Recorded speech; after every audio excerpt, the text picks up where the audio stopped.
안녕하세요. 쌍봉이에요. 9월 29일 국내 지수입니다. 코스피는 마이너스 1.22%로 하락 마감하였습니다. 코스닥 역시 마이너스 1.09%로 하락 마감하였습니다. 다음은 환율입니다. 환율은 마이너스 0.28%로 1183.87원입니다.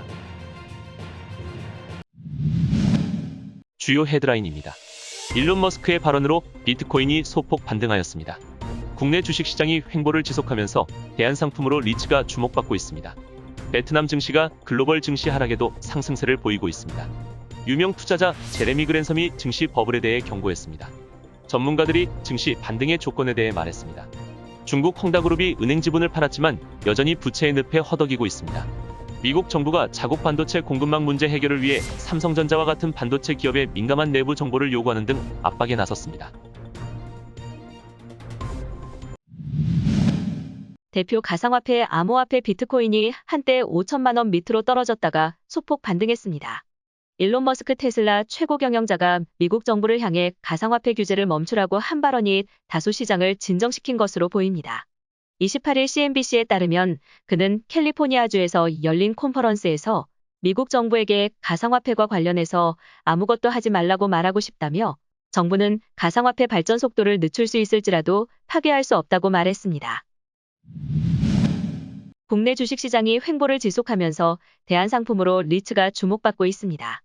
29일 한국거래소에 따르면 상장 리츠는 이날 현재 15개로 시가총액 합계는 약 6조 3천억 원에 달하며 2018년에 리츠에 대한 상장 규제 완화와 함께 상장 리츠 수와 규모가 증가했으며 투자 대상 부동산도 다양화되는 추세입니다.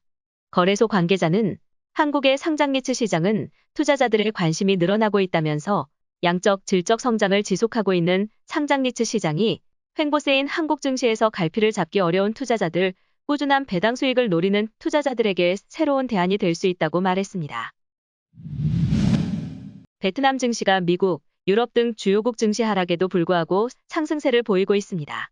29일 펀드 정보 제공업체 FN가이드에 따르면 최근 한 달 새 베트남 펀드 전체 평균 수익률은 4.03%를 기록했으며 같은 기간 유럽 펀드 평균 수익률은 마이너스 0.49%를 기록했고 북미 시장 펀드는 0.32%로 부진한 모습을 보인 것과 대조적입니다. 올해 3분기 들어 베트남 경제 성장세는 꺾였지만 4분기에는 베트남 경제 성장세가 상승 곡선을 그릴 것이라는 전망이 꾸준히 나오고 있습니다.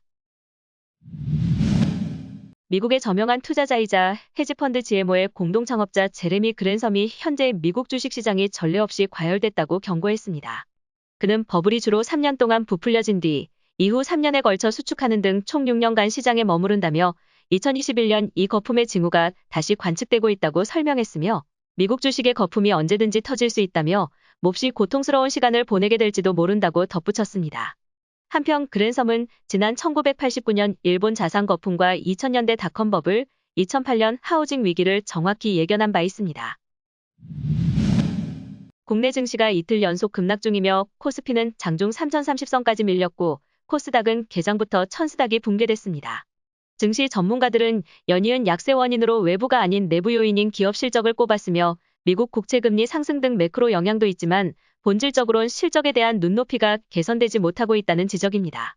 전문가들은 증시가 안정세를 찾기 위해선 개선된 경제지표가 나오거나 내년 실적에 대한 눈높이를 낮춰야 한다고 진단했고 조정 국면이 장기화할 것에 대비해 현금 비중을 높이라는 조언도 나왔습니다. 파산 위기에 몰린 중국 부동산 개발업체 헝다그룹이 보유 중인 성징은행 지분을 중국 국유기업에 매각해 1조 8천억 원의 자금을 마련했습니다. 성징은행 지분 매각으로 헝다가 유동성 위기를 막을 수 있을지 주목되고 헝다 측이 이번 매각 대금을 성징은행에 대한 채무 상환에 사용한다고 밝힌 만큼 다른 채무를 갚는 데 얼마나 도움이 될지는 지켜봐야 한다는 지적입니다. 로이터 통신은 이날 중국 당국이 국유 부동산 개발업체들의 헝다그룹의 자산을 매입하라고 지시했다고 보도했습니다. 미국 정부가 자국 반도체 공급망 문제 해결을 위해 삼성전자와 같은 반도체 기업의 민감한 내부 정보를 요구하는 등 압박에 나섰습니다. 삼성전자는 20조 원 규모의 미국 파운드리 위탁 생산 공장 대상지 결정을 앞둔 상황입니다. 미국 정부는 민감한 기업 내부 정보를 자발적으로 제출하라고 했으나 기업들이 이를 이행하지 않을 때 어떤 불이익이 있을지 알 수 없기에 이재용 삼성전자 부회장이 어떤 행보와 결단을 보일지 재계에 관심이 쏠리고 있습니다. 오늘도 봐주셔서 감사합니다.